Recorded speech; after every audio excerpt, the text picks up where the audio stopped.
a blessing in disguise. Hikmah buat saya ya. Gelar perkara khusus itu memunculkan sebuah yang kenapa saya sanggup pautkan dengan ujian loyalitas. Ternyata di tanggal 30 April Pak Jokowi bukan hanya melaporkan kami pada pasal 313, ternyata beliau yang melaporkan kami dengan pasal yang super berat 3235. Coba sekarang kita konstruksi dulu nih. 3235 Undang-Undang ITE. Iya, 3235 Undang-Undang ITE yang sangat gak ada hubungannya dengan kami. Polda nih boleh saya anggap ya, saya melakukan expert opinion ya, bahwa Polda memang bersengaja untuk melakukan sebuah ilusi tentang sebuah keteransparangan atau kejelasan bahwa yang nanti kalau ini benar-benar terjadi persidangan ya, yang akan kita exam, yang akan kita uji bukan cuma soal jasa, keaslian ya. Keaslian itu tidak bisa dibangun hanya dengan satu lembar dokumen.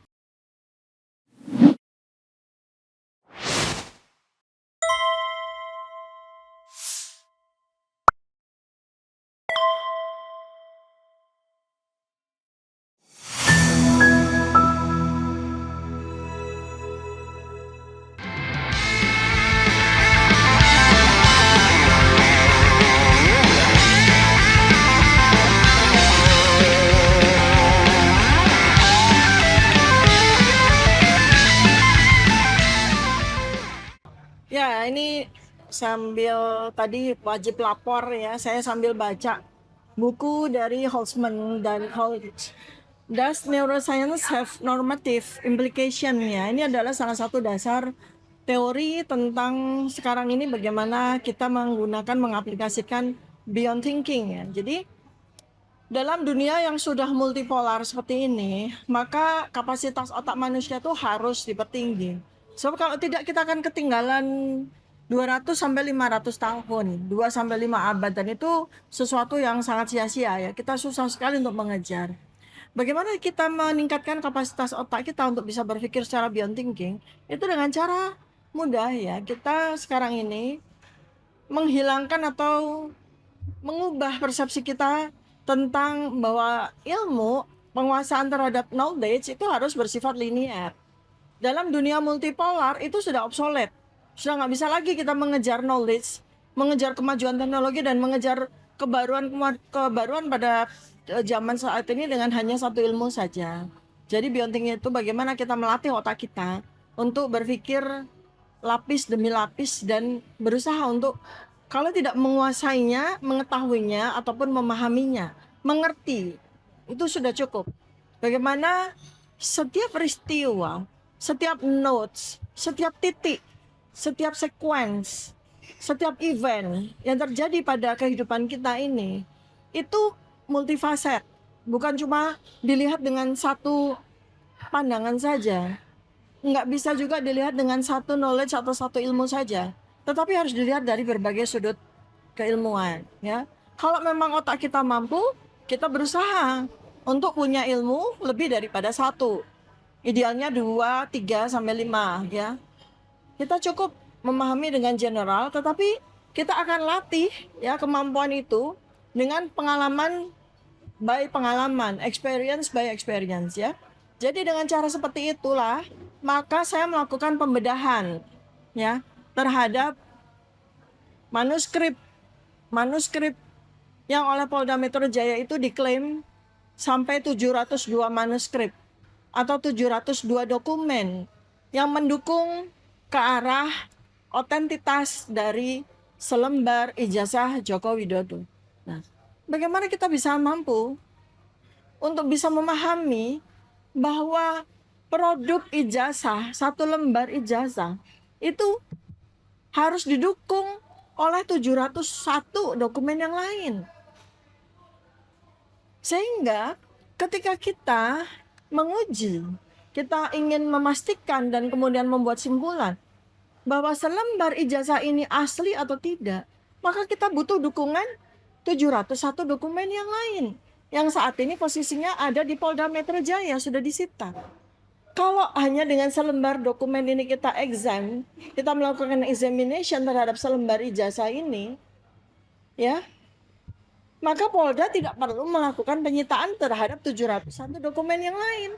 Maka di sini Polda sudah melakukan apa yang disebut sebagai beyond thinking. Polda sudah melakukan antisipasi.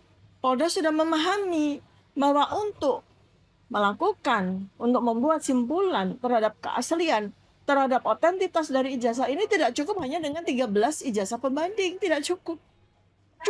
Harus butuh 701 dokumen. Ya. Nah, itulah pola berpikir beyond thinking. Mungkin masyarakat awam tidak tahu atau belum tahu. Polda sudah tahu. Karena kepolisian itu sudah terlatih untuk melakukan berbagai macam metodologi intelligence, termasuk yang kemarin saya juga sampaikan, behavioral intelligence. Karena kalau kita bicara ijazah, maka kita bicara perilaku. Kita bicara sebuah pengalaman. 40 tahun nggak main-main ya.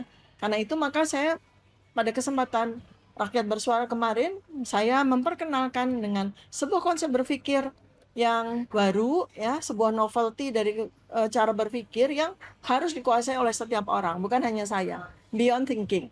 Semalam tuh udah ada pembahasan tentang statement dokter tentang ujian loyalitas. Itu yang biar publik mengetahui apa yang dimaksud ujian loyalitas. Ya, jadi pakai ilmunya Holtzman dan Hilt juga ya.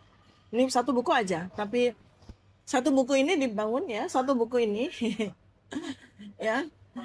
Does Neuroscience Have Normative Implication? Ini dibangun oleh ratusan bahkan ribuan referensi ya. Jadi seperti ini ya. Setiap satu bab tuh ada sekitar 40 sampai 100 referensi ya. Jadi buku ini nggak main-main ya.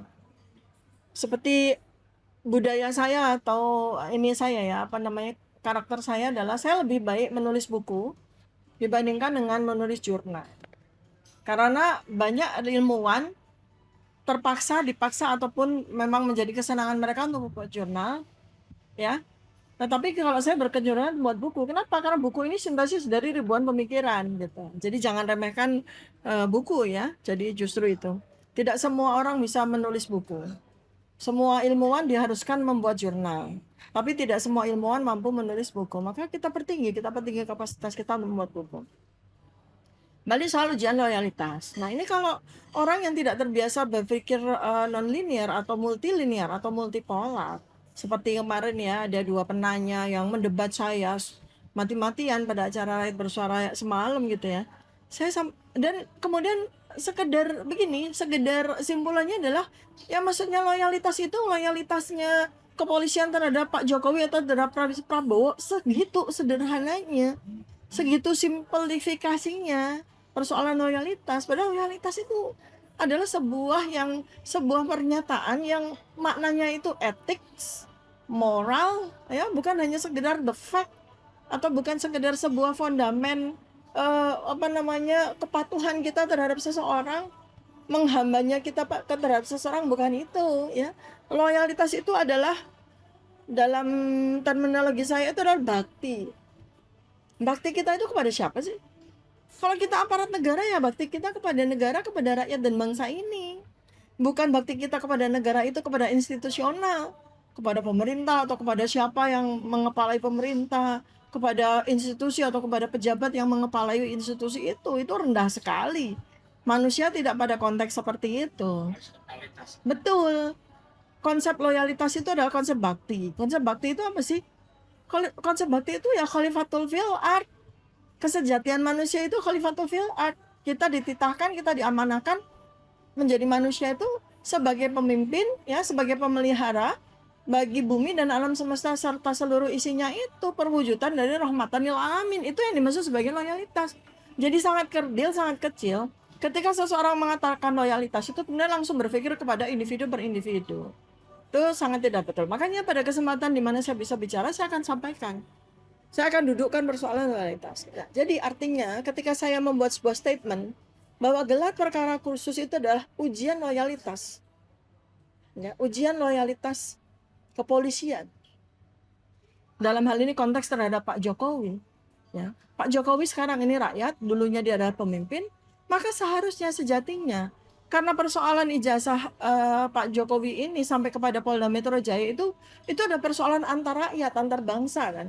Di sini tidak hanya melibatkan Pak Joko Widodo, tapi utamanya dalam melibatkan para tersangka, termasuk diantaranya saya. Kami semua nggak ada bedanya dengan Pak Jokowi dalam konteks bakti atau loyalitas kepolisian. Maka kita harus diperlakukan sama. Kita harus diperlakukan sama. kepolisian itu harus loyal kepada Pak Jokowi, juga loyal kepada kami semua rakyat yang dalam hal ini konteksnya sebagai tersangka. Itu. Nah, kembali lagi sekali lagi saya rasa Polda tahu kok. Artinya gelar perkara khusus memang dibuat untuk mendedikasikan, membuktikan kepada siapa unsur-unsur atau apa yang terlibat di dalam konteks permasalahan hukum yang melibatkan ijazah Joko Widodo itu. Jadi berpikirnya tuh biasakan mulai sekarang itu tuh berpikir secara non-linear atau multilinear. Maka kalau kita biasa berpikir seperti itu, kita akan mudah kok untuk memahami sebuah pemikiran-pemikiran yang mungkin saat ini kurang atau belum lazim. Kurang atau belum lazim itu hanya karena belum diketahui aja, belum dimengerti aja. Nanti kalau kita sama-sama terlatih untuk berpikir seperti itu, kita gampang kok tahu ya. Kenapa? Karena kita punya otak itu sama kok volumenya, ya. Antara 1200 sampai 2400 ya, 1200 sampai 1400 sama. Wire-wirenya itu juga kalau kita latih juga wirenya kan bisa sama banyaknya. Tapi kalau otak cuma polos karena nggak ada wirenya, karena nggak dilatih, ya itulah ya. Kalau kita bilang ya apa ya kemarin dengan bahasa sarkastis atau dengan bahasa bercanda gitu ya, Mas Roy menganalogikan monyet atau simpanse, ya itu karena dia nggak mau manusia tidak menggunakan otaknya. Ya artinya kan kalau kita lihat dari sisi volume kan sama aja. Bedanya otak manusia tidak didesain untuk hanya berdiam diri saja, tidak digunakan. Otak manusia itu didesain untuk berpikir, didesain untuk dilatih. Nah saat ini sekali lagi nggak ada tuh istilah linearitas tuh nggak ada. Kita ini sudah hidup dalam multidimensional loh. Ya, kita hidup di dalam dunia yang multilinear, bukan sekedar hanya non-linear, multilinear, multipolar. Jadi kita harus membiasakan otak. Nah, sekarang mengapa Allah Subhanahu wa taala itu hanya menyediakan otak segini? Ya. Karena memang inilah otak yang didesain sampai akhir zaman, didesain sampai kiamat. Lalu bagaimana kita nanti mengantisipasi dunia yang semakin maju, semakin berkembang, bahkan saat ini menuju sebuah era metaverse, era multiplanet. Sudah banyak orang yang berpikir untuk berdiam atau membuat koloni planet yang terdekat dengan bumi, dan itu terjadi tidak lama lagi. Ini kalau kita hanya berpikir dengan menggunakan otak yang pasif saja, gak akan mampu kita berpikir seperti itu. Ya, jadi ini kembali lagi ya, situasi-situasi di mana saya bisa sampaikan apa yang sudah puluhan tahun ya saya tekuni itu bisa kemudian pelan-pelan itu dipahami oleh masyarakat, itu ya. Dengan saat ini fondasi ya kontekstualnya adalah persoalan yang melibatkan saya, jasa Joko Widodo. Jadi saya mau melatihkan bahwa mau menyampaikan bahwa kita melihat kasus ijazah Joko Widodo itu nggak bisa hanya linear aja, asli atau tidak. Bukan, kita belajar selama kurang lebih 8 bulan, 9 bulan ini. Mengapa kasus ini tidak selesai? Bang Reza Indragiri kemarin mengatakan, karena ini sangat kompleks. Nah, jadi kita harus pahami bahwa ini bukan sebuah kasus yang sekedar vis a vis begitu. Bahwa ini ada tuduhannya, padahal tidak ada yang menuduh. Kami bertiga nih, kalau kita kerucutkan kami bertiga RRT itu tidak melakukan tuduhan. Kita melakukan penelitian. Nah, antara tuduhan dengan penelitian ini aja sudah non-linearitas sudah terjadi loh. Tuduhan itu bahasa hukum, penelitian bahasa sains ya.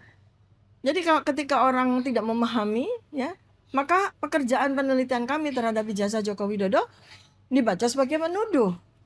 Padahal penelitian itu tidak melakukan tuduhan. Penelitian itu menegakkan hipotesis. Hipotesis kita bisa kita katakan ijazah Jokowi ya dihipotesiskan asli. Maka kita akan mencari, penelitian akan mencari bukti-bukti keasliannya. Tetapi hipotesis kita bisa mengatakan bahwa ijazah Joko Widodo palsu. Maka kita akan mencari sampai menemukan bahwa ijazah tersebut asli atau palsu. Ya, itulah mengapa sekarang ini kita harus berpikir betul-betul belajar secara non-linearitas thinking ataupun multilinearitas thinking. Disitulah ya uji saya menjawab lebih mendalam ya. Jadi kalau dia hanya linear, maka dia tidak berpikir kreatif, bahkan nanti akan menjadi obsolete, menjadi kemudian usang. Betul. Cara berpikirnya Ya, usang, tidak ada kemudian creative thinking, tidak ya, menemukan ya, pengetahuan baru, bahkan betul, mendapatkan evidence baru. betul, Nah, yang betul, kedua tadi saya lihat ada common sense. Satu betul, common sense itu harus diuji. Apakah betul. kemudian itu fakta atau cuma Mm-mm. isu atau kemudian satu yang ya common sense saja. Ya, Nah, ini menarik loh. Jadi ya, terkait dengan eh, apa poin kita akan menjadi makhluk dengan hmm, volume yang kecil ya, ke binatang atau kemudian hanya dia punya eh, begitu saja mm-mm. yang tidak akan menambah kreativitas, sama satu lagi multilinear yang menyebabkan otak menjadi kreatif. Ya, iya. Ini contoh ya, saya contoh simpel aja nih. Saya tadi di kafe ini pesan minuman eh, es Yakult leci. Nah, kan setidaknya ada dua komponen kan, Yakult dan leci. Nah, Yakult kita langsung asosiasi kita kepada sebentuk apa namanya minuman kemasan yang namanya Yakult. Leci ada persoalan. Ini leci buah leci atau leci dalam bentuk sudah sirup atau leci artifisial dalam bentuk cuma perasa kan udah gitu ya. Nah, kalau kita tidak bertanya lebih dahulu, ini bisa jadi delik.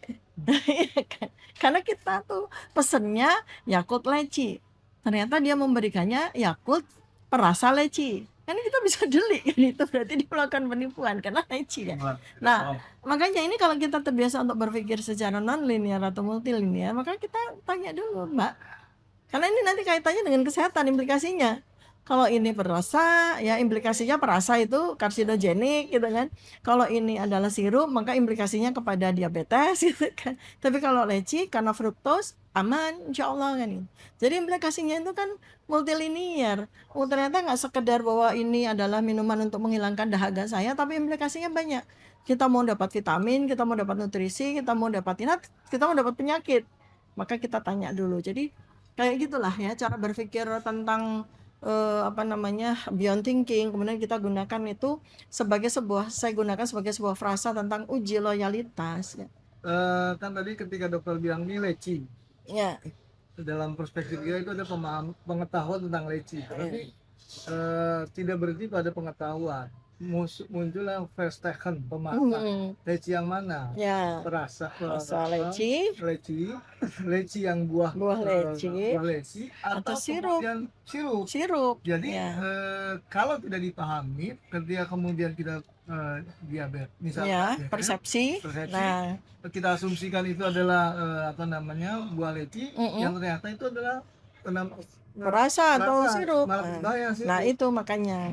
Nah, ini bisa dijelaskan kok terkait Ya, dengan tanpa riset kita menerima sesuatu. ya, jadi analoginya itu langsung kepada gelar perkara khusus kemarin ya GPK. Kenapa saya bilang uji loyalitas? Lalu kemudian saya langsung banting ya, flashback retrospektif ya, banting langsung, banting banting setir langsung kepada tanggal 30 April 2025.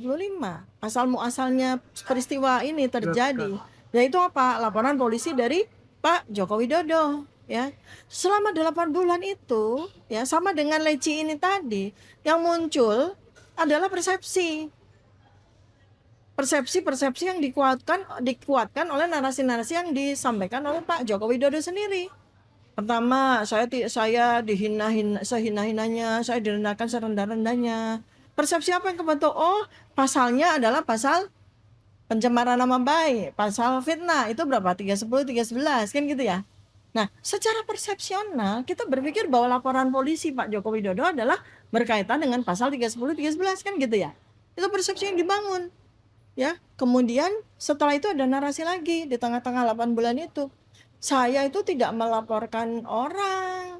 Saya tidak melaporkan seseorang atau siapapun. Saya melaporkan peristiwa. Loh, kalau tidak melaporkan orang berarti 310 311 nggak masuk dong. Karena fitnah dan pencemaran nama baik itu dilakukan oleh seseorang dan itu adalah sebuah delik aduan. Di mana ada syarat ya, Pak PH ya, bahwa delik aduan itu syaratnya orang itu saling mengenal satu sama lain. Ya kan? Lah kita yang dilaporkan tidak kenal kok sama Pak Jokowi. Baik secara pribadi maupun secara kekeluargaan dan sebagainya, kita ya tahu aja beliau pernah jadi presiden kan gitu. Jadi sebetulnya delik aduan untuk 310 311 pun nggak masuk. Persepsi yang dibangun apalagi ya. Kemudian beliau mengatakan bahwa ya sudah saya kembalikan kepada pihak berwajib, atau kalau ijazah ya akan saya buka ke pengadilan. Aja persepsi-persepsi yang membangun sebuah citra persepsional bahwa Pak Jokowi ini hanya berurusan dengan yang dia rasakan, dia merasa dihina dan direndahkan. Ternyata kemarin ini a blessing in disguise, hikmah buat saya ya. Gelar perkara khusus itu memunculkan sebuah yang kenapa saya sangkut pautkan dengan uji loyalitas. Ternyata di tanggal 30 April Pak Jokowi bukan hanya melaporkan kami pada pasal 313, ternyata beliau yang melaporkan kami dengan pasal yang super berat, 3235. Coba sekarang kita konstruksi dulu nih. 3235 Undang-Undang ITE. Iya, 3235 Undang-Undang ITE yang sangat gak ada hubungannya dengan kami. Ya kan? Relasinya tuh nggak ada. Sekarang coba kita lihat ya, kita harus kesini lagi untuk melihat bagaimana loyalitas atau bakti kepolisian ini. Kenapa laporan polisi yang sangat tidak tidak relate, tidak logis, tidak make sense itu dinaikkan sampai ke saat ini gitu. 3235, 30 April 2025. Kami belum melakukan apapun. Karena pangkal dari peristiwa itu adalah kehadiran kami pada tanggal 15 April 2025 di UGM. Lalu kehadiran TPUA 16 April 2025 di kediaman Pak Joko Widodo terkait dengan ijazah. Durasi antara tanggal 15-16 April dengan 30 April itu apa yang kami lakukan di situ yang kaitannya dengan Undang-Undang ITE? Apa kamu sudah melakukan edit atau manipulasi data? Pasal 32. Kenapa tiba-tiba di tanggal 30 April ketika kami belum melakukan apapun sudah ada 3235? Itu kan sesuatu yang ya kita kan kemudian kita bukan melakukan asumsi. Kita melakukan presumpsi, kita melakukan hipotesis. Ya, kan kita berhak dong melakukan hipotesis karena kembali lagi ini soal loyalitas bakti kepolisian terhadap kita semua. Ya kan? Dalam 8 bulan apa yang terjadi? Apakah kemudian ada perubahan pada laporan polisi itu? Tiba-tiba muncul 3235 sebagai sebuah pasal adendum atau apa? Atau tiba-tiba laporan polisinya dicabut lalu diganti lagi dengan laporan polisi yang bersifat retroaktif ya.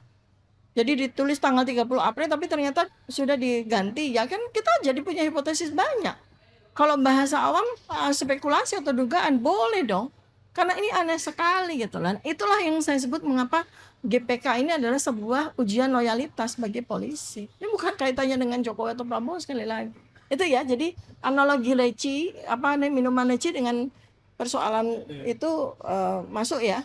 Jadi ini frasa baru nih ya, ilusi transparansi yang kemarin saya sampaikan di Rakyat Bersuara. Jadi ilusi transparansi ada dua kata, ilusi dan transparansi. Ilusi itu adalah sesuatu yang tidak ada faktanya, tetapi dibuat seakan-akan ada faktanya. Nah kalau ini konteksnya pada ijazah Joko Widodo, walaupun ijazah Jokowi itu dimunculkan pada sesi momen terakhir bukan sesi terakhir, momen terakhir sebelum kita bubar, dan itu udah hampir tengah malam. Bagi kami, bagi semua yang hadir di situ masih ilusi, bukan fakta. Walaupun muncul selembar kertas begini ya, kita semua punya panca indera. Kita belum bicara tentang instrumen digital forensik, neuropolitika, telematika, belum. Kita pakai ujian panca indera. Yang dibolehkan oleh Polda Metro Jaya baru 1 indera. Dan itu pun terbatas sekali, hanya 5 menit dan dikeroyok oleh puluhan mata yang dalam satu waktu. Indera kami yang lain tidak diizinkan untuk digunakan. Nah itu kan tidak sempat untuk kita tanya alasannya kan. Itu artinya kan itulah di situ yang memunculkan kemudian ilusi gitu. Jadi Polda nih boleh saya anggap ya, saya melakukan expert opinion ya, bahwa Polda memang bersengaja untuk melakukan sebuah ilusi tentang sebuah ketransparanan atau kejelasan. Jadi yang diilusikan adalah sebuah transparansi. Dengan kemudian di momen terakhir itu polisi itu memperlihatkan kepada kami ijazah, maka itu diilusikan seakan-akan mereka sudah melakukan transparansi terhadap ijazah tersebut. Sehingga bangunan cerita yang kemudian kemudian disebarluaskan oleh media yang meliput konferensi kami itu seakan-akan bahwa akhirnya ijazah Jokowi muncul gitu kan, dan apalagi ditambah dengan asli ya kan, akhirnya ijazah asli Jokowi muncul kan. Itulah ilusi transparansi, sebuah transparansi yang ilusionis atau sebuah ilusi yang ditransparasikan. Ilusionis kita ingat kan? Iya. Apa magician atau pesulap itu kan bukan ilusi, nggak ada faktanya tapi dibuat ilutif seakan-akan fakta itu ada, ya kan? Itu jadi permainan yang permainan brain apa washing maupun intelligence gitu, yang saya sebut sebagai behavioral intelligence di situ. Itu ya tentang ilusi. Jadi sekali lagi di sini saya mau tambahkan juga, kemarin kan saya juga sampaikan, lembaran ijazah itu harus didukung dengan 701 dokumen yang lain. Dan 701 dokumen yang lain itu harus diuji dengan ilmu kami. Kalau ilmunya puslapor, Bang Risman udah katam di luar kepala karena beliau juga sering menjadi ahli di puslapor ya. Tetapi jangan lupa kami sekarang bertiga ini mengeluarkan triangulasi ilmu yang dibangun untuk kami jadikan satu. Pertama telematika, kedua digital forensik, dan saya neuropolitika. Neuropolitika sendiri itu dibangun oleh 4 metodologi, oleh 4 knowledge. Jadi ada 4 tambah 2, tambah 3, ada 7. Jadi nanti kami akan melakukan examination kalau ini berlanjut ya. Nggak usah menunggu sidang, enggak, di sini kita berlanjut. Kami akan bersurat kepada kepolisian, ya. Nanti biar PH kami yang akan meneliti apakah memang kami bisa melakukan itu. Kami akan melakukan examination before sidang gitu ya, before the trial terjadi tuh, ya, untuk sebagai sebuah cross examination seperti yang disampaikan oleh Bang Reza Indragiri tadi kepada selembar ijazah, bukan kepada 702 dokumen yang lain. Kami akan melakukan examination tersebut karena itulah yang membangun apakah seseorang itu lulus atau tidak. Jadi bukan sekedar selembar ijazah, bukan. Tapi rangkaian peristiwa, ya. Katakanlah kalau beliau ini mengklaim bahwa pernah kuliah 5 tahun dari tahun 1980 sampai 1985, ada 702 dokumen yang terkait dengan 5 tahun itu. Ya, kita akan exam semuanya, kita akan uji semuanya. Mulai dari registrasi setiap semester, mulai dari uang SPP yang dibayarkan itu cocok atau tidak, apakah belangko atau kwitansi yang disetorkan itu asli atau tidak, ya, kemudian tulisan-tulisan dan sebagainya itu apakah memang betul itu pejabat pada tahun 1980 atau sampai itu baru satu dokumen terkait dengan kwitansi pembayaran SPP per semester, belum pada kartu mahasiswanya.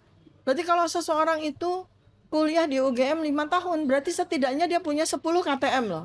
Nah ini masing-masing yang kita uji, 10 KTM itu, kartu mahasiswa itu. Paling tidak UGM punya salinannya. Belum lagi absensinya dia kuliah, berapa puluh mata kuliah dia, wajib sampai pilihan, itu semua. Lalu dosen-dosennya juga kita akan trace examination. Masuk kartu rencana studi. Oh iya, itu belum ngomong soal kartu rencana studi, baru kartu mahasiswa, kartu rencana studi, kwitansi pembayaran SPP, absensi setiap dia mata kuliah. Belum lagi kita bicara tentang objek hidup, benda hidupnya, orang-orangnya, teman-temannya, dosennya, asdosnya. Kalau perlu staf atau karyawan yang ada di kehutanan, karena kita kalau kuliah kan selalu berinteraksi dengan semua staf karyawan ya, yang non pendidikan kan gitu. Ya betul, make sense kalau Polda itu menyita 702 dokumen dan kami punya wewenang untuk melakukan examination juga terhadap dokumen itu. Ini nggak cuma sekedar begini nih, kwitansi, oh iya ada kwitansinya, udah tumpuk. Satu lagi, oh iya ada kartu mahasiswanya, tumpuk. Bukan, kita akan melakukan analisis dengan menggunakan 7 pisau analisis yang kami gunakan gitu ya. Jadi itu ya. Tapi transparansi itu kan penting ya dok ya. Ya. Tetapi kemudian buat transparansi nggak bisa sepenuhnya yang pada pemilik otoritas. Misalnya tadi Iya. pihak polisian Ya. ada, kalau memang tersangka punya hak untuk melakukan transparansi. Ya. Karena tidak bisa fait accompli begitu saja polisi menyatakan Iya, benar. betul. Itu yang namanya autistic heurisme ya. Sebuah otoritarian ya, heuristik. Artinya apa? Otoritas itu di tangan institusi. Dan karena institusi itu yang mengatakan bahwa itu benar, ya nggak bisa begitu karena kebenaran itu tidak absolut dihasilkan oleh narasi seseorang atau pihak yang punya otoritas ya. Jadi itu bahaya sekali. Apa gunanya sidang? Apa gunanya berbagai macam institusi perangkat hukum ya yang ada, dan apa gunanya ahli? Apa gunanya saksi? Kalau sebuah postulasi dari pihak otoritas itu kemudian membuat sesuatu itu menjadi benar gitu loh ya. Ya seperti yang tadi saya terakhir sampaikan, bahwa memang satu, tidak hanya cross examination terhadap ijazah itu, tapi masih ada 701 dokumen pendukung. Jadi kalau memang nanti ada, katakanlah ada Banding ya. iya, ada apa namanya, ada sebuah privilege ya, atau sebuah prosedur yang nanti akan ditetapkan oleh kepolisian untuk mengizinkan kami para tersangka ini melakukan cross examination dengan pihak-pihak pembanding. Saya akan katakan bahwa cross examination itu nggak boleh hanya ijazah ini aja, tapi terhadap 701 dokumen. Kalau sampai di titik P21 ya, sudah meningkat ke kejaksaan, lalu kemudian mulailah P16 ya, mulai dilakukan sidang, kami akan tuntut karena itu wewenang kami ya. Kami punya hak sepenuhnya untuk melakukan pengujian itu di sidang. Jadi sekali lagi masyarakat supaya tahu bahwa yang nanti kalau ini benar-benar terjadi persidangannya, yang akan kita exam, yang akan kita uji bukan cuma soal jasa, keaslian ya. Keaslian itu tidak bisa dibangun hanya dengan satu lembar dokumen. Keaslian. Pagi ini bagus sekali pernyataan dari Profesor Mahfud MD. Beliau mengatakan begini. Ini harus ambil yang pernyataan Mahfud MD. Ya, sekarang ya, pernyataan Profesor Mahfud MD hari ini. Beliau mengatakan dengan tegas bahwa terkait kasus ijazah Joko Widodo yang melibatkan para tersangka ini, ya, kalau keaslian dari ijazah Joko Widodo ini belum dibuktikan, maka ini bukan hanya sekedar kriminalisasi, ini adalah pelanggaran hak asasi manusia, berat sekali kan. Nah, jadi yang di underline, yang di bold, yang di huruf tebal oleh Profesor Mahfud itu bukan sekedar ijazah yang ditunjukkan di gelar perkara khusus kemarin, keaslian. Nah, keaslian itu bukan hanya dari segi ijazah, 701 dokumen yang lain. Ini yang kemudian nanti simpulannya asli atau palsu. Bukan hanya sekedar yang kita lihat ya, dari struktur ijazah itu ada tulisannya, ada watermarknya atau tidak, apakah tanda tangan ini asli atau tidak, ada embossnya atau tidak, kemudian tulisannya sendiri nanti diuji kertasnya diuji carbon dating, kemudian tintanya diuji dengan ink dating. Bukan, ada 701 dokumen dan itu dikeluarkan oleh Polda Metro Jaya. Kalau Polda Metro Jaya hanya bilang menyita satu dokumen, ya sudah, kita pegang dokumen ini, kita uji, kita exam dokumen ini dengan segala macam pernik-pernik yang ada. Tapi karena Polda Metro Jaya mengatakan ada 701 dokumen yang membangun sebuah simpulan apakah ini asli atau palsu, ya kita harus exam semuanya. Gitu, kita carbon dating kan semuanya. Dibikin tahun 80 benar atau dibikin tahun 2020 nih. Kwitansi ini, transkrip nilai ini, dan sebagainya. Ya, jadi hati-hati nih. Peluit peringatan sudah dibunyikan oleh Profesor Mahfud MD. Naik lagi loh ke tingkat hak asasi manusia. Jadi ya saya akan diskusi dengan para pihak saya. Kalau kita bicara hak asasi manusia, ini sudah global. Issues. Ini adalah sebuah global opinion, nggak cuma diselesaikan oleh Komnas HAM di bawah kepada Amnesty International. Iya, karena itu ya undang-undang muatannya itu di UN Declaration. Jadi meratifikasi konvensi. Betul. Iya, padahal Profesor Mahfud MD itu adalah salah satu anggota dari Komite Percepatan Transformasi Kepolisian. Artinya ini adalah warning, peringatan kepada kepolisian untuk tidak gegabah meningkatkan status kami atau meningkatkan P21-nya, menggeser kepada kejaksaan. Nggak bisa, ini harus diselesaikan dulu lah kepolisian, dan kepolisian mesti hati-hati. Karena dari sejak awal saya sudah sampaikan ke Komnas HAM, ini persoalan hak asasi manusia loh. Ya, kedua belah pihak fair. Hak asasi manusia dari Pak Joko Widodo dilanggar, hak asasi manusia dari kami jelas dilanggar karena kriminalisasi ini. Ya, jadi fairness aja gitu. Oke, begitu Pak Baik, Dok. Ramdan. Terima kasih banyak. Assalamualaikum warahmatullahi wabarakatuh. Waalaikumsalam.